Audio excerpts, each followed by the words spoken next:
Hello, Coloring Karoom. Starting off, this channel is just for adults. It's not for kids. Is this it? Good morning. This is it. Was I did a new video. Someone says maybe do a different video every day, so I'm not sending it to everybody all at once. I am sending it to everybody. No, I won't. 1, 2, 3, 4, 5, 6. That's it. And then I'll go back and send it to the rest. Even though this way I can send it to every single person, but I'm not. Hey, Melissa. You're first today. Good morning. Good morning, sunshine.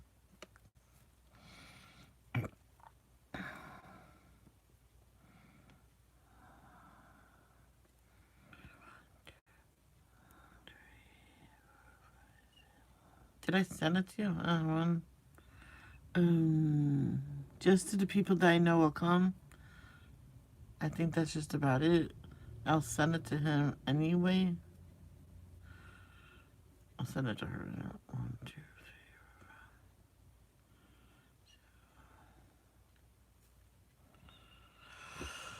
3.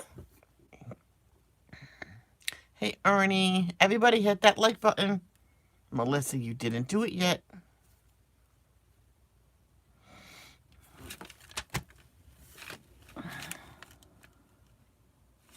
We didn't read from our worksheet yesterday. So I rewrote that one down for today. So we can read it today.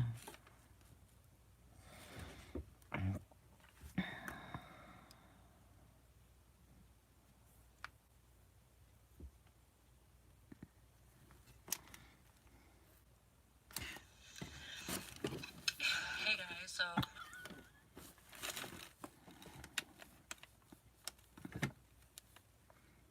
Oh, I'll watch that later. That was Jamie's new video. Oop. So I accidentally clicked on it.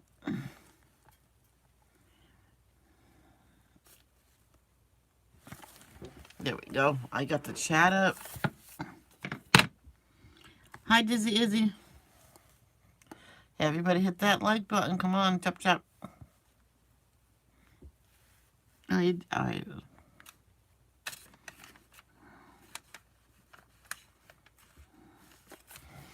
Alright, let's say the Lord's Prayer.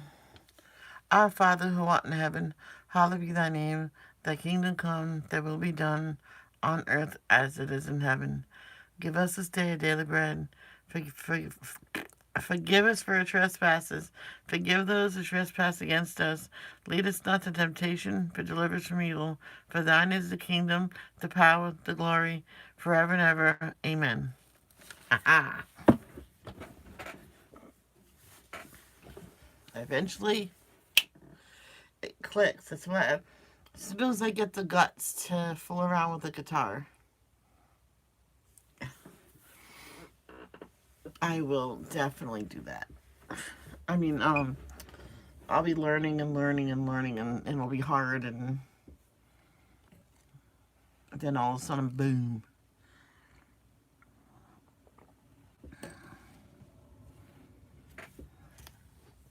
Like, I heard the best way to learn to play it is with the one chord,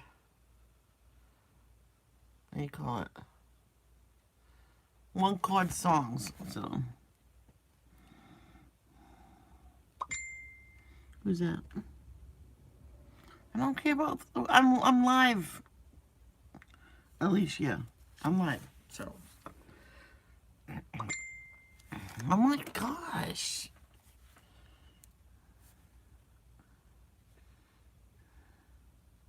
Did I send her a lot? Yeah, I did. I'm live. I'm busy.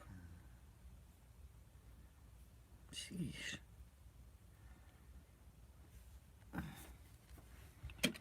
Okay. Let me get that. A headache. Oh. I want my book. It's probably at the If it was delivered here and it got taken, I'll be mad.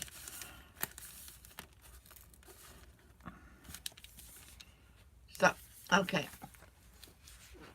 Jesus Calling, November 18th.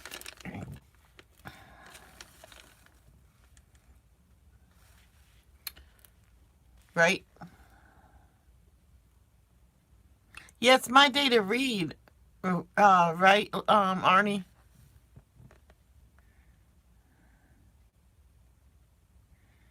No, I told several people to say hi, not yo.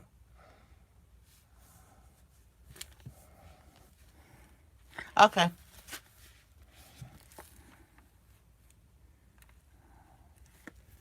Be polite in church. You don't say yo. You don't go to say yo priest, what's up? Hey Bev, welcome to my devotions. I'm going to be reading from Jesus Calling, November 18th. I was actually trying it out how it's going, and I like it how it's going. So on January 1st, the devotions will be called Jesus Calling. And it will end next. Even though I'm reading it now, it's going to be reread.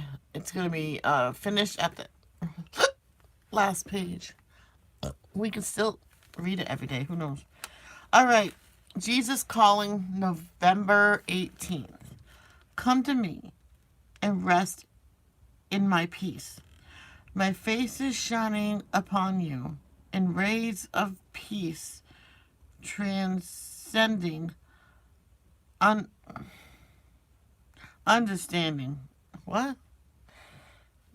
Instead of trying to figure things out yourself, you can relax in the presence of the one who knows everything.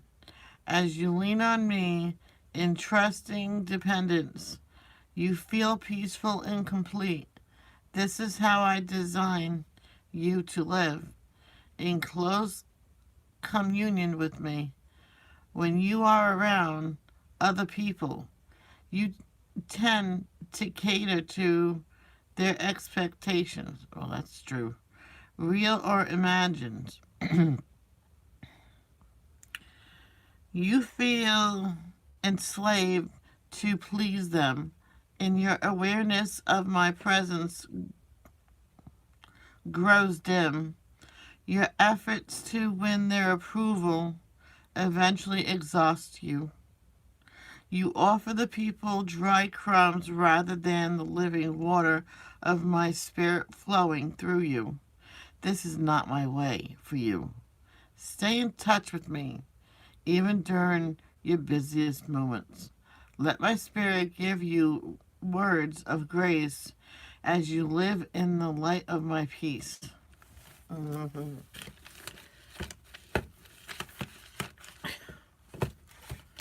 Okay, I still got my binder out because I don't want to forget about reading that passage like we did.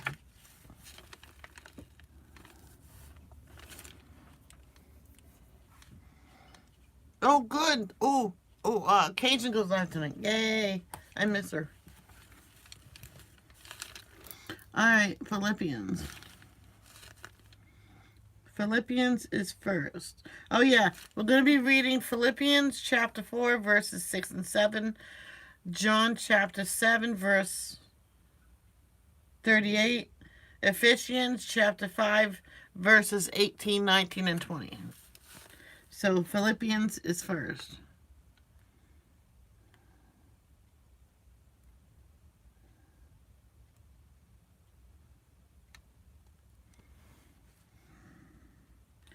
Four, 6, and 7. Oh.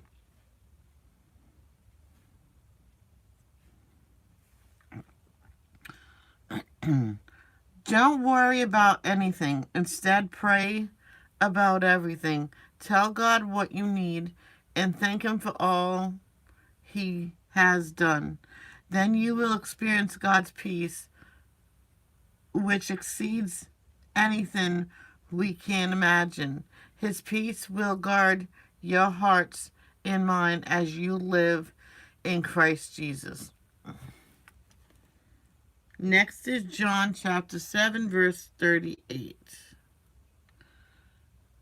If I can find, no, just.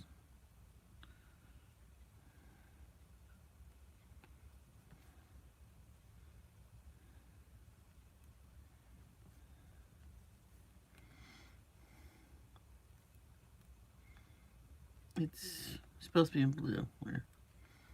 If I read it and it's highlighted in blue, I highlight it in orange. So this one's only in blue. So anyone who believes in me may come and drink. For the scriptures declare rivers of living water will flow from his heart. Yes. And last but not least is Ephesians chapter 5, verses 18 through 20. I can't remember. Oh, right there.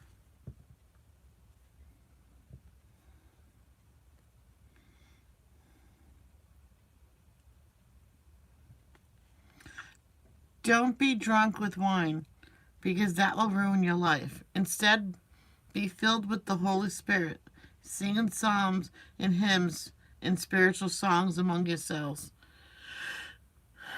and making music to the Lord in your heart, and give thanks for everything to God the Father in the name of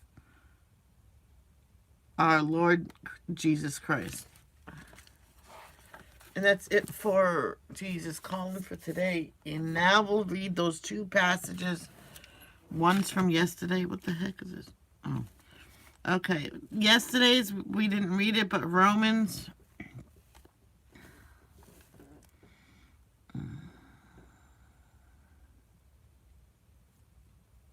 Hold on. Because I was told I shouldn't be reading the Old Testament.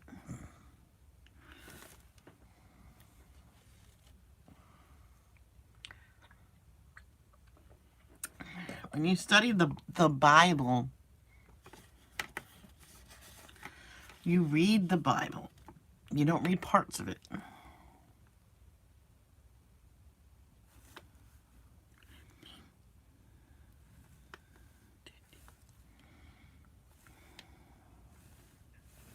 Romans chapter 15, verse 13. I pray that God, the source of hope, will fill you completely with joy and peace because you trust in me. Then you will overflow with confident hope through the power of the Holy Spirit.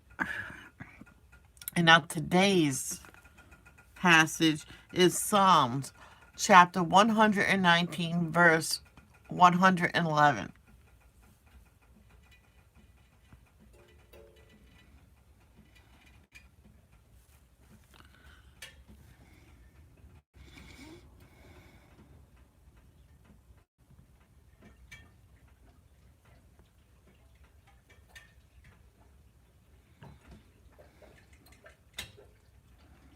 You hear the water flowing through the pipes.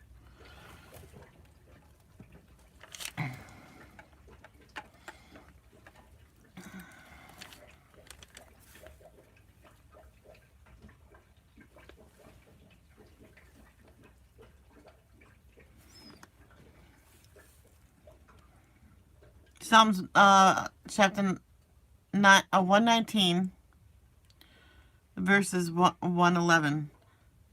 Your laws are my treasure. They are my heart's delight. I think that's it. Yeah, that's it. We're all caught up. Yay. Remember when I used to do Bible Daily, a daily Bible or something like that? I think I might be redoing that. Because I think I'm going to slowly get back into reading. And you go, no. I'm going to sneeze. 6 people for devotions. Very well. Oh, good morning, Snickers. And it's so nice to have you here, Bev. So we're going to Esther. You know how yesterday stopped in chapter 8? Well, there's 10 chapters in Esther. I could have finished it yesterday. And then we'll go straight over to Job. And after Job is Psalms. We're on number 9. Chapter 9. The Victory of the Jews. So on March 7, the 2 decrees of the king were put into effect. On that day, the enemies of the Jews had hoped to overpower them, but quite the opposite happened. It was the Jews who overpowered their enemies. The Jews gathered in their cities throughout all the king's provinces to attack anyone who tried to harm them. But no one could make a stand against them, for everyone was afraid of them. And all the nobles of the provinces, the highest officers, the governors, and the royal officials helped the Jews for fear of Mordecai. For Mordecai had been promoted in the king's palace, and his fame spread throughout all the provinces as he became more and more powerful. So the Jews went ahead on the appointed day and struck down their enemies with the sword. They killed and annihilated their enemies and did as they pleased with those who hated them. In the fortress of Susa itself, the Jews killed 500 men. They also killed Parshandatha, Dalphon, Aspatha, Poratha, Adalia, Aridatha, Parmashta, Arisai, Aridai, and Vizatha, the 10 sons of Haman, son of Hammedatha, the enemy of the Jews. But they did not take any plunder. That very Thank you, Kitty's Cakes. How are you today? day, when the king was informed of the number of people killed in the fortress of I Susa, know I'm gonna he called sneeze. for Queen Esther. He said, "The Jews have killed 500 men in the fortress of Susa alone, as well as Haman's 10 sons. If they have done that here, what has happened in the rest of the provinces? But now, what more do you want? It will be granted to you. Tell me, and I will do it." I'm doing good, Esther thank you. responded, "If it please the king, give the Jews in Susa permission to do again tomorrow as they have done today, and let the bodies of Haman's 10 sons be impaled on a pole." So the king agreed, and the decree was announced in Susa, and they impaled the bodies of Haman's 10 sons. Then the Jews at Susa gathered together on March 8 and killed 300 more men, and again they took no plunder. Meanwhile, the other Jews throughout the king's provinces had gathered together to defend their lives. They gained relief from all their enemies, killing 75,000 of those who hated them. But they did not take any plunder.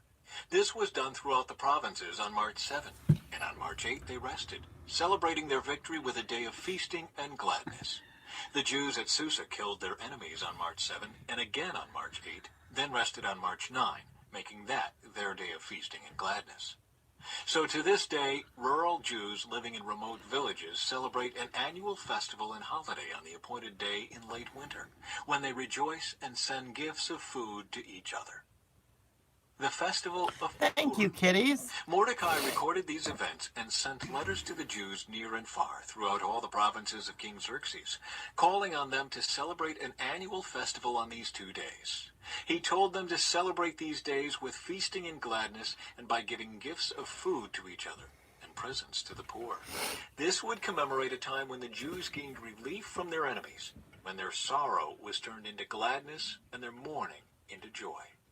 So the Jews accepted Mordecai's proposal and adopted this annual custom. Haman, son of Hammedatha, the Agagite, the enemy of the Jews, had plotted to crush and destroy them on the date determined by casting lots. The lots were called Purim. But when Esther came before the king, he issued a decree causing Haman's evil plot to backfire, and Haman and his sons were impaled on a sharpened pole. That is why this celebration is called Purim, because it is the ancient word for casting lots. So because of Mordecai's letter, and because of what they had experienced, the Jews throughout the realm agreed to inaugurate this tradition and to pass it on to their descendants and to all who became Jews. They declared they would never fail to celebrate these 2 prescribed days at the appointed time each year. These days would be remembered and kept from generation to generation, and celebrated by every family throughout the provinces and cities of the empire. This festival of Purim would never cease to be celebrated among the Jews, nor would the memory of what happened ever die out among their descendants. So many shootings. It's Then disgusting. Queen Esther, the daughter of Abihail, along with Mordecai the Jew, wrote another letter, putting the queen's full authority behind Mordecai's letter to establish the festival of Purim. Letters wishing peace and security were sent to the Jews throughout the 127 provinces of the empire of Xerxes. These letters established the festival of Purim, an annual celebration of these days at the appointed time, decreed by both Mordecai the Jew and Queen Esther. The people decided to observe this festival just as they had decided for themselves and their descendants to establish the times of fasting and mourning. So the command of Esther confirmed the practices of Purim, and it was all written down in the records.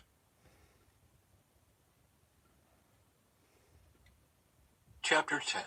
The Greatness of Xerxes and Mordecai. King Xerxes imposed a tribute throughout his empire, even to the distant coastlands.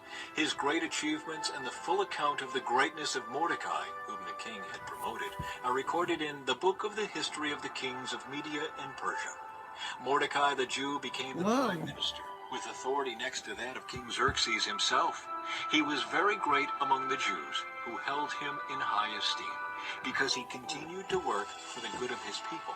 Now, when I read the whole Bible, I highlight it in green. Okay, this chapter was not highlighted, To so I speak did up it. for the welfare of all their descendants. And that's it of Esther. Now we're going straight over to The Book Job. of Job, Chapter 1. Well, excuse me. Prologue. There once was a man named Job who lived. Pam, how are you? I have news to tell you that Bees is back on YouTube. Her channel's called M Web, and she likes to be called Blake because she's transgender. How are you? Come on, iPad. You got to charge. I give up. It's good to see you.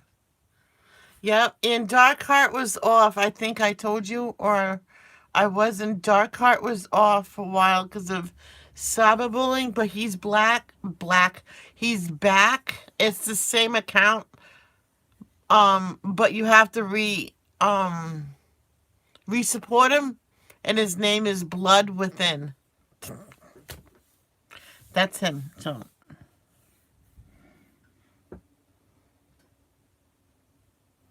And the bullies are still there, so I said just hit that block button and just keep on going and not stop. And the iPad's being a pain in you know what. Since this is devotions, I'll behave.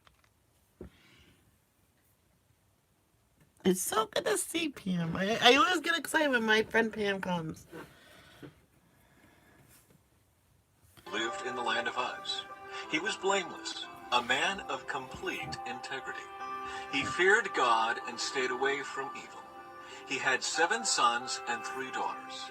He owned 7,000 sheep, 3,000 camels, 500 teams of oxen, and 500 female donkeys. He also had many servants. He was, in fact, the richest person in that entire area. Job's sons would take turns preparing feasts in their homes, and they would also invite their 3 sisters to celebrate with them. When these celebrations ended, sometimes after several days, Job would purify his children. He would get up early in the morning and offer a burnt offering for each of them. For Job said to himself, "Perhaps my children have sinned and have cursed God in their hearts." This was Job's regular practice. Job's first test. One day the members of the heavenly court came to present themselves before the Lord, and the accuser Satan came with them. "Where have you come from?" the Lord asked Satan. Satan answered the Lord, "I have been patrolling the earth, watching everything that's going on." Then the Lord asked Satan, "Have you noticed my servant Job? He is the finest man in all the earth. Yes. He is blameless, a man of complete He is a blessing from God, I have to say. I did finally get paid for the first time from Google. I kind of forgot about the iPad. I could have saved some money and pitched in, and I apologize for that. I did forget about it. I got $10 left from it. I treated myself to new books integrity. He feared and haircut. I treated my friend out to lunch and donuts and stuff, and I got snacks and stuff. So fears God and stays away from evil. Satan replied to the Lord, "Yes, but Job has good reason to fear God. You have He's a always blessing put a from wall of God. protection around him and his home and his property. You have made him prosper in everything he does. Look how rich he is. But reach out and take away everything he has, and he will surely curse you to your face." I couldn't. All right, you may test. My hair was getting quite long. And it was annoying. Just ask the people in my chat how much I complained about that hair. And I so wanted to. My friend did this to her hair. She grabbed it in the back and her mother cut it. Just like that. The mother, what did she do? I think she cut it so good when she had it like this because it was flat and she just got it straight across and she says, "That's good." Him, the Lord said to Satan. "Do whatever you want with everything he possesses, but don't harm him physically." So Satan left the Lord's presence. One day when Job's sons and daughters were feasting at the oldest brother's house, a messenger arrived at Job's home with this news. "Your oxen were plowing, with the donkeys feeding beside them. When the Sabaeans raided us, they stole all of the animals and killed all the..."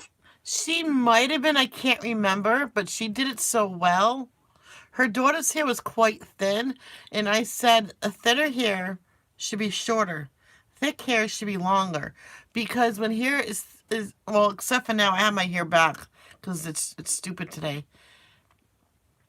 See, thinner hair should be shorter than thicker hair because it just looks better. Unless you braid it and stuff like that. Because I went to school with this little girl. Her hair was always washed and clean. But all the kids thought it wasn't because it was so thin. And I told the mother that she needs a nice, really short haircut. And it might get thicker after that. And it was almost at the end of the school year. It says, put her hair back, French braid it or something. It'll look better. Okay. So she did that the next day. And it looked good. And I told the kids, no, her hair's thin. And she needs to have it shorter so it'll look fuller. And the little girl says, then I won't have to bother with it. But exactly. farmhands. I am the only one who escaped to tell you. Yeah. While he was still speaking, another messenger arrived. My friend's hair was really, really, really thin. Like, With this news, the really fire thin. of God has fallen from heaven and burned up your sheep and all the shepherds. I am the only one who escaped to tell you. While he was still speaking, a third messenger arrived with this news. 3 bands of Chaldean raiders have stolen your camels and killed your servants. I am the only one who escaped to tell you. While he was still speaking, another messenger arrived with this news. Your sons and daughters were feasting in their oldest brother's home. Suddenly a powerful wind swept in from the wilderness and hit the house on all sides. The house collapsed and all your children are dead. I am the only one who escaped to tell you. Job stood up and tore his robe in grief. Then he shaved his head and fell to the ground to worship. He said, I came naked from my mother's womb, and I will be naked when I leave. The Lord gave me what I had, and the Lord has taken it away. Praise the name of the Lord. In all of this, Job did not sin by blaming God. Chapter 2. Job's second test. One day the members of the heavenly court came again to present themselves before the Lord, and the accuser Satan came with them. Where have you come from? The Lord asked Satan. Satan answered the Lord, I have been patrolling the earth, watching everything that's going on. Then the Lord asked Satan, have you noticed my servant Job? He is the finest man in all the earth. He is blameless, a man of complete integrity. He fears God and stays away from evil, and he has maintained his integrity, even though you urged me to harm him without cause. Satan replied to the Lord, skin for skin. A man will give up everything he had. Hi, my lady. I'd like you to meet Pamela. She's a really good friend of mine.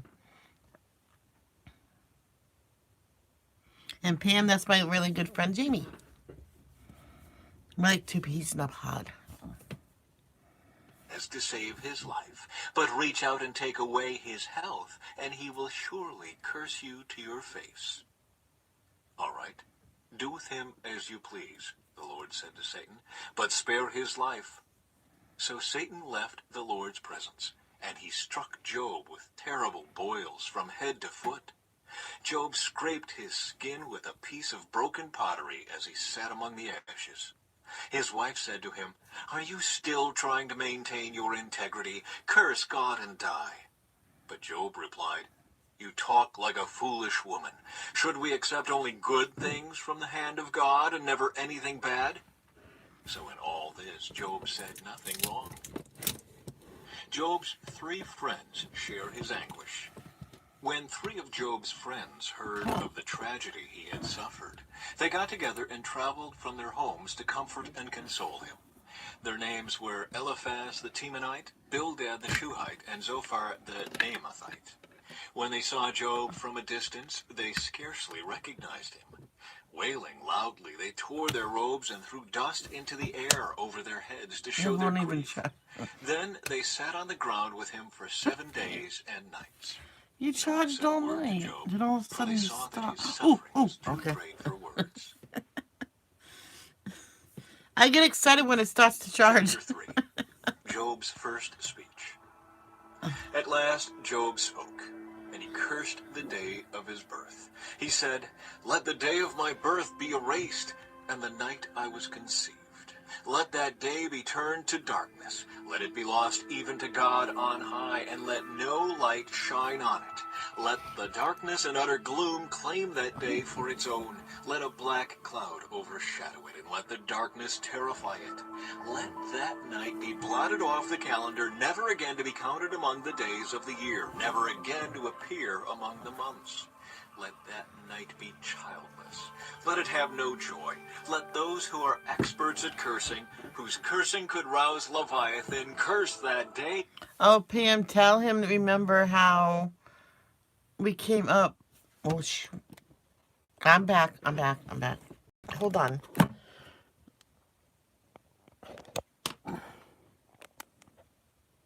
Really? All right, I have to plug this in with another charger. If I lose you, I'll come back. 1, 2, 3. Oh, yay! I didn't lose you. Well, this time the iPad will be unplugged. There we go. There we go. Let its morning stars remain dark.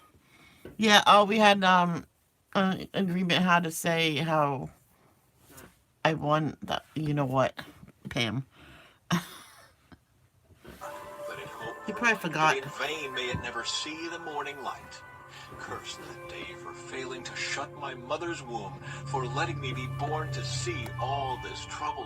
Why wasn't I born dead? Why didn't I die as I came from the womb? Why was I laid on my mother's lap? Why did she nurse me at her breasts? Had I died at birth, I would now be at peace. I would be asleep and at rest. I would rest with the world's kings and prime ministers, whose great buildings now lie in ruins. I would rest with princes rich in gold, whose palaces were filled with silver.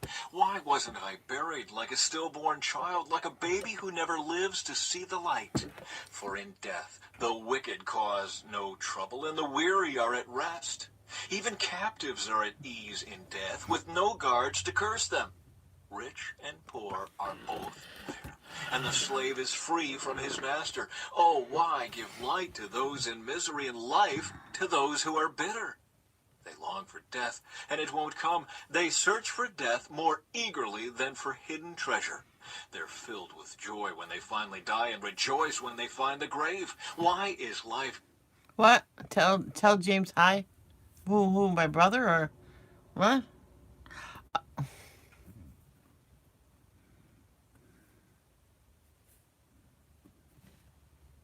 given to those with no future, those God has surrounded with difficulties?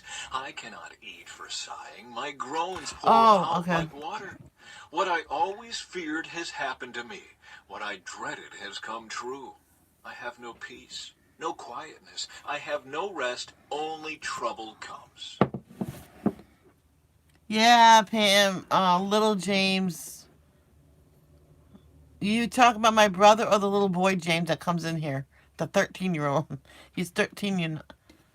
I think that's because I said you're my Pam Pam. He says if you're her Pam Pam, then you're my Kirker. Remember?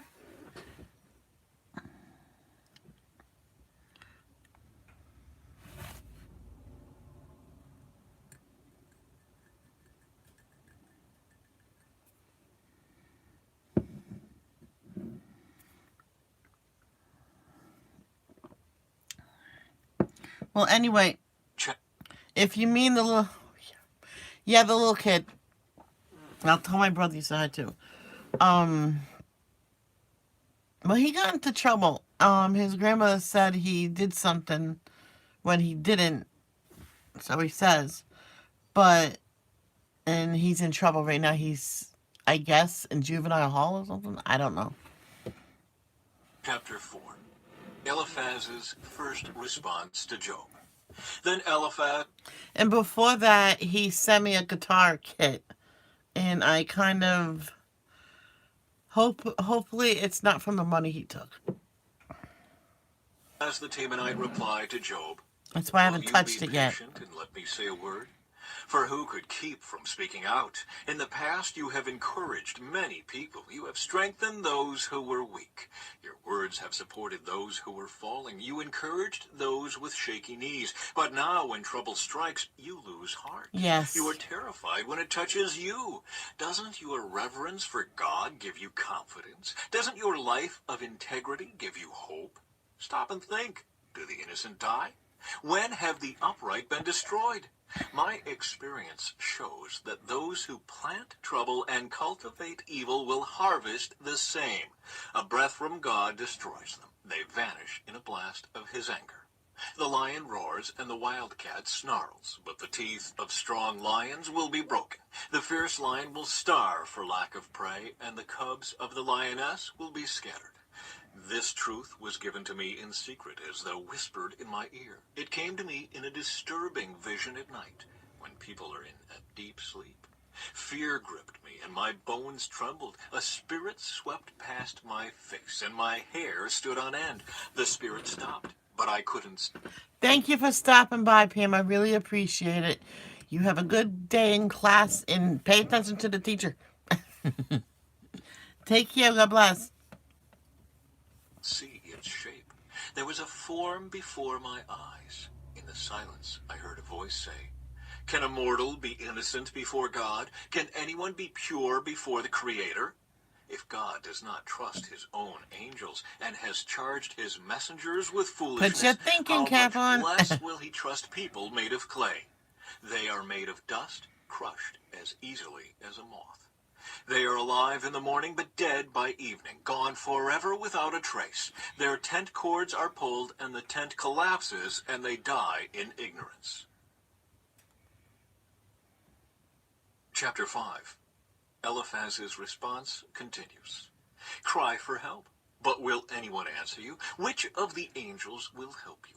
Surely resentment destroys the fool, and jealousy kills the simple. I have seen that fools may be Good morning, Dawn. How are you today? successful for the Hope you're well. but then comes sudden disaster.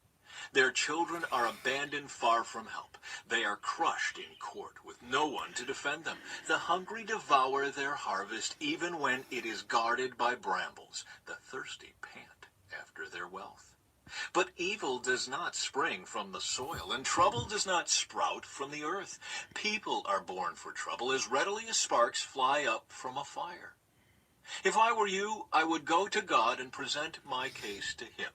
He does great things, too marvelous to understand. He performs countless miracles. He gives rain for the earth and water for the fields. He gives prosperity to the poor and protects those who suffer. He frustrates the plans of schemers, so the work of their hands will not succeed. He traps the wise in their own cleverness, so their cunning schemes are thwarted. Oh, They find it is dark in the daytime, and they grope at noon as if it were night. He rescues the poor from the cutting words of the strong and rescues them from the clutches of the powerful. And so at last, thank you, Snookums. The poor have hope, and the snapping jaws of the wicked are shut. But consider Thank the you. joy of those corrected by God. Do not despise the discipline of the Almighty when you sin. For though he wounds, he also bandages. He strikes, but his hands also heal. From 6 disasters, he will rescue you. Even in the 7th, he will keep you from evil. He will save you from death in time of famine, from the power of the sword in time of war. You will be safe from slander and have no fear when destruction comes. You will laugh at destruction and famine. Wild animals will not terrify you. You will be at peace with the stones of the field, and its wild animals will be at peace with you. You will know that your home is safe. When you survey your possessions, nothing will be missing. You will have many children. Your descendants will be as plentiful as grass. You will go to the grave at a ripe old age, like a sheaf of grain harvested at the proper time. We have studied life and found all this to be true. Listen to my counsel and apply it yourself. Chapter 6. Job's second speech, a response to Eliphaz. Then Job spoke again. If my misery could be weighed and my troubles be put on the scales, they would outweigh all the sands of the sea. That is why I spoke impulsively. For the Almighty has struck me down with his arrows. Their poison infects my spirit. God's terrors are lined up against me. Don't I have a right to complain? Don't wild donkeys bray when they find no grass, and oxen bellow when they have no food? Don't people complain about unsalted food? Does anyone want the tasteless white of an egg? My appetite disappears when I look at it. I gag at the thought of eating it. Oh, that I might have my request, that God would grant my desire. I wish he would crush me. I wish he would reach out his hand and kill me. At least I can take comfort in this. Despite the pain, I have not denied the words of the Holy One. But I don't have the strength to endure. I have nothing to live for. Do I have the strength of a stone? Is my body made of bronze? No, I am utterly helpless without any chance of success.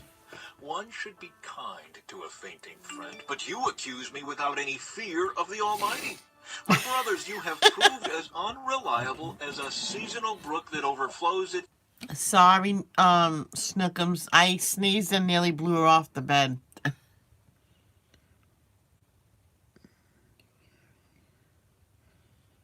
Yep.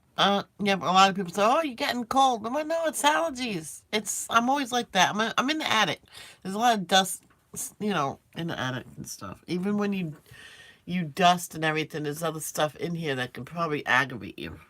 Its banks in the spring when it is swollen with ice and melting snow, but when the hot weather arrives, the water disappears. The brook vanishes in the heat. The caravans turn aside to be refreshed, but there is nothing to drink, so they die. The caravans from Tema search for this water. The travelers from Sheba hope to find it. They count on it, but are disappointed. When they arrive, their hopes are dashed. You, too, have given no help. You have seen my calamity, and you are afraid. But why? Have I ever asked you for a gift?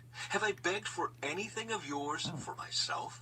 Have I asked you to rescue me from my enemies, or to save me from ruthless people? Teach me, and I will keep quiet. Show me what I have done wrong. Honest words can be painful, but what do your criticisms amount to? Do you think your words are convincing when you disregard my cry of desperation? You would even send an orphan into slavery or sell a friend. Look at me. Would I lie to your face? Stop assuming my guilt, for I have done no wrong. Do you think I am lying? Don't I know the difference between right and wrong? Chapter 7. Is not all human life a struggle? Our lives are like that of a hired hand, like a worker who longs for the shade, like a servant waiting to be paid. I, too, have been assigned months of futility, long and weary nights of misery. Lying in bed, I think, when will it be morning? But the night drags on, and I toss till dawn. My body is covered with maggots and scabs. My skin breaks open, oozing with pus. Job cries out to God. My days fly faster than a weaver's shuttle. They end without hope. Oh God, remember that my life is but a breath, and I will never again feel happiness. You see me now, but not for long. You will look for me, but I will be gone. Just as a cloud dissipates and vanishes, those who die will not come back. They are gone forever from their home, never to be seen again. I cannot keep from speaking. I must express my anguish. My bitter soul must complain. Am I a sea monster or a dragon that you must place me under guard? I think my bed will comfort me, and sleep will ease my misery. But then you shatter me with dreams and terrify me with visions. I would rather be strangled, rather die than suffer like this. I hate my life and don't want to go on living. Oh, leave me alone for my few remaining days. What are people, that you should make so much of us? That you should think of us so often? For you examine us every morning and test us every moment. Why won't you leave me alone at least long enough for me to swallow? If I have sinned, what have I done to you, O watcher of all humanity? Why make me your target? Am I a burden to you? Why not just forgive my sin and take away my guilt? For soon I will lie down in the dust and die. When you look for me, I will be gone. This is the last one. Bildad's first response to Job. Then Bildad the Shuhite replied to Job, "How long will you go on like this? You sound like a blustering wind. Does God twist justice? Does the Almighty twist what is right? Your children must have sinned against him, so their punishment was well deserved. But if you pray to God and seek the favor of the Almighty, and if you are pure and live with integrity, he will surely rise up and restore your happy home. And though you started with little, you will end with much. Just ask the previous generation. Pay attention to the experience of our ancestors, for we were born but yesterday and know nothing. Our days on earth are as fleeting as a shadow. But those who came before us will teach you. They will teach you the wisdom of old. Can papyrus reeds grow tall without a marsh? Can marsh grass flourish without water? While they are still flowering, not ready to be cut, they begin to wither more quickly than grass. The same happens to all who forget God. The hopes of the godless evaporate. Their confidence hangs by a thread. They are leaning on a spider's web. They cling to their home for security, but it won't last. They try to hold it tight, but it will not endure. The godless seem like a lush plant growing in the sunshine, its branches spreading across the garden. Its roots grow down through a pile of stones. It takes hold on a bed of rocks. But when it is uprooted, it's as though it never existed. That's the end of its life. And others spring up from the earth to replace it. But look, God will not reject a person of integrity, nor will he lend a hand to the wicked. He will once again fill your mouth with laughter and your lips with shouts of joy. Those who hate you will be clothed with shame, and the home of the wicked will be destroyed. And that is it for today. That's a total of 10 chapters. Yeah, I sneeze so much, man.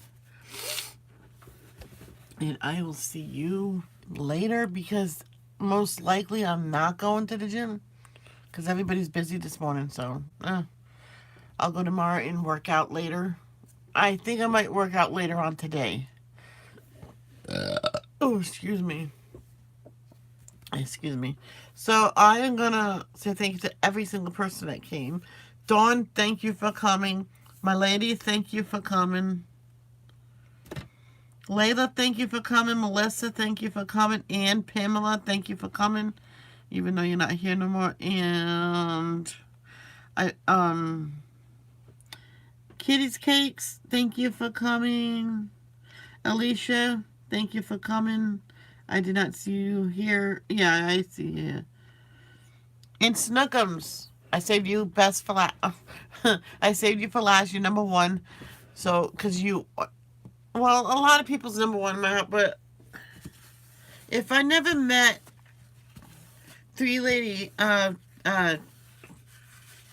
Lindsay B or the Night Owl or Ashley, I wouldn't be here today as far as I got. So that's why I saved her for last. Best for last. And Love Don't Judge.